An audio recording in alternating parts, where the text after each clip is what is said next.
જય માતાજી તમને બધાને। આજે અમે કંસરીમાળીના મંદિરે આવેલા છે, પણ એ પહેલાં અમે માતાજીના મેન મંદિરથી થોડું ઝાડી જંગલમાં જેવું થોડુંક આગળ મંદિર છે, એક દેવી સ્થાનક છે, ત્યાં જઈએ છીએ દર્શન કરવા માટે। થોડુંક વરસાદ પડી ગયેલો છે એટલે લીલોતરી લાગે છે અને એકદમ શાંત વાતાવરણ છે અને પક્ષીઓનો જ ખાલી અવાજ આવે છે, એટલું શાંત વાતાવરણ છે।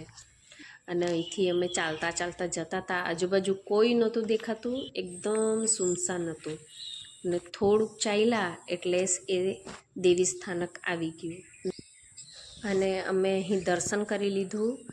અને તમે પણ જો કંસરીમાળી મંદિરે આવો તો આ સ્થાનકની મુલાકાત જરૂરથી લેજો। અહીં દર્શન કરીને હવે અમે મેન મંદિર તરફ ચાલ્યા। તો ચાલો હવે આપણે મળીએ બીજા વિડીયોમાં। જય જોહાર, જય આદિવાસી અને જય કંસરીમાળી।